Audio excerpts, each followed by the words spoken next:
This Week in Gaming. Hey everyone, King Sangos here. In this week's episode, BlizzCon's return in 2013, Ubisoft adding third-party titles to Uplay, the PlayStation 4 details, final Mass Effect 3 single-player DLC revealed, Microsoft likely to reveal Xbox 360 successor, and The Witcher 3 coming to the PlayStation 4.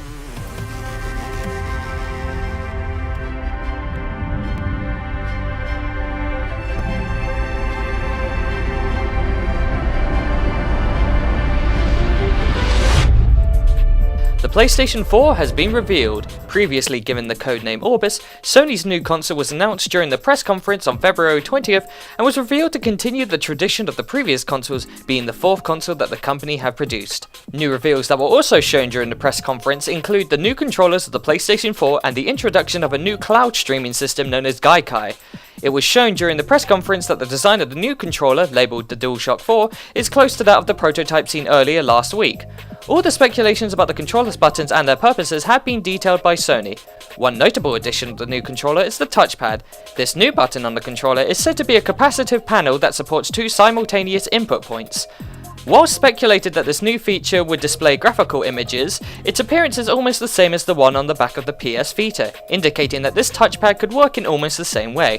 In regards to the new cloud system Gaikai, the system is said not only to allow players to sample and purchase games through the PlayStation, but that they will also be able to capture and multicast their gameplay to anyone in real time using the PlayStation 4 social network. This is due partially to the new share button added onto the DualShock 4 controller. Sony has also stated that the architecture of the PlayStation 4 will also allow gamers to suspend and resume their play sessions preserved in RAM, with the goal to eliminate the barriers between the desire to play and the ability to play. In regards to the PlayStation 4's new detailed specs, the console is said to possess a supercharged PC architecture with a x86 architecture, an enhanced PC GPU, and 8GB of GDDR5 system memory, as well as the local hard drive. They have also stated that the new console will possess a GB Ethernet port, 892.11 BGN built-in Wi-Fi, Bluetooth 2.1, HDMI, analog AV and digital optical outputs, and USB 3 and auxiliary ports, to which Sony has not specified how many of these ports there are. Going back to the topic of social connection and the cloud Gaikai system, it was also revealed that the players will be able to play PlayStation 4 on Sony's handheld console, the PlayStation Vita. The company has stressed that they have plans to make every title on the console available to play on the Vita, and that players can also keep playing the titles by pausing the games and then transferring it from the PlayStation 4 to the Vita and then resuming it. Sony has also revealed that the system can also work for other devices like smartphones, tablets, and even the PlayStation 3.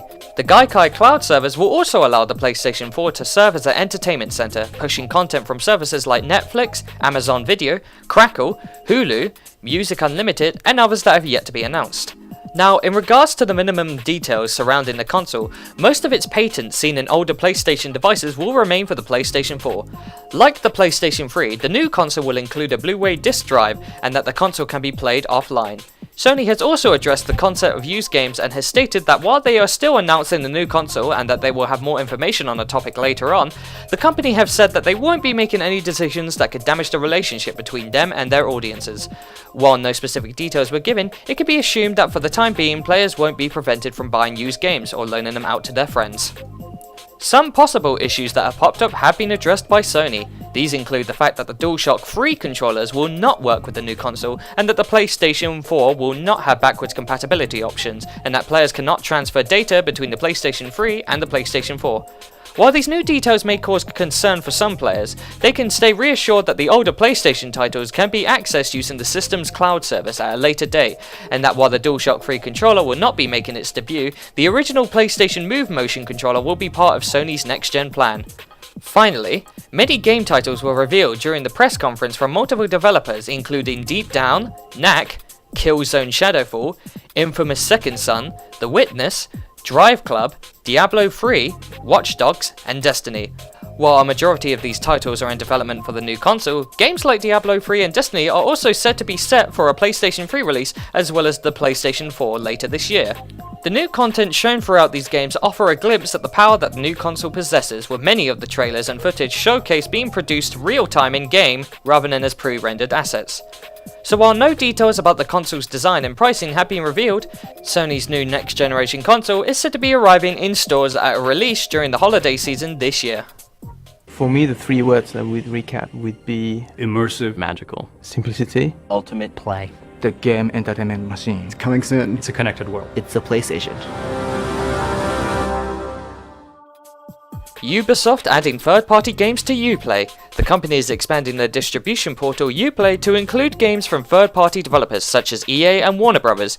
To mark this new arrival, Ubisoft are offering free digital copies of games like Rayman Origins and From Dust to anyone who purchases a PC title priced at $19.90 or higher, which expires on March 4th.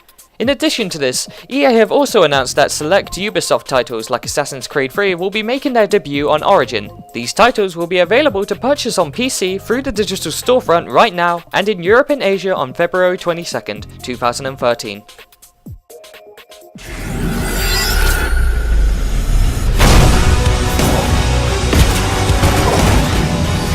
BioWare announces final Mass Effect 3 single-player DLC. The developer has announced the final batch for the game, titled Citadel, with BioWare promising players an emotional ride with their favourite characters.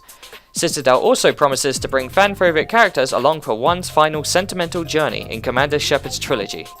The file size of the new content is so large that Xbox 360 owners will be required to download it in 2 chunks, having to pay a total of 1,200 Microsoft points for the first part and then getting a second installment for free.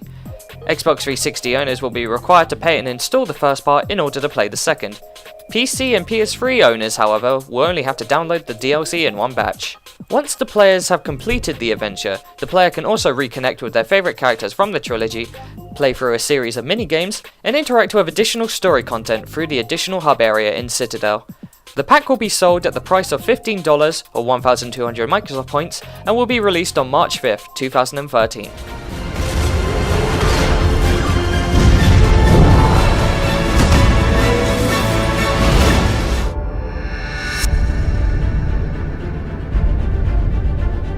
The Witcher 3 Wild Hunt confirmed for PlayStation 4 release. Developer CD Projekt Red has confirmed The Witcher 3 Wild Hunt will be making its way to Sony's next generation console. This will be the first the series has seen a release on a Sony platform, and The Witcher 3 will be launched simultaneously on all high-end platforms when the game comes out in 2014. CD Projekt Red boss Adam Badowski said that the company were thrilled when asked several months ago to be one of the developers who were granted early access to the PlayStation 4. This confirmation has come shortly after the PlayStation meeting and the PlayStation 4's announcement.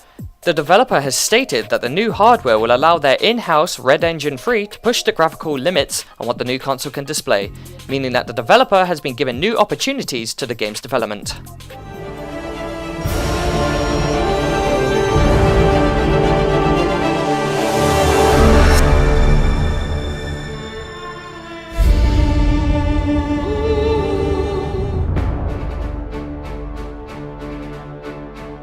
BlizzCon is returning. The annual convention hosted by Blizzard Entertainment, which was absent on 2012, will be reopening its doors once again. The event will be hosted in Anaheim, California on November 8th and 9th, 2013. People who attend this year can look forward to StarCraft, Diablo and Warcraft esports competitions, as well as the chance to see the company's latest offerings. Rumours have been going around that such titles that have been rumoured to make an appearance is an expansion pack to Diablo 3, as well as details regarding the developer's new MMO titled Titan. The prices for tickets and availability for BlizzCon 2013 will be announced in the coming months ahead.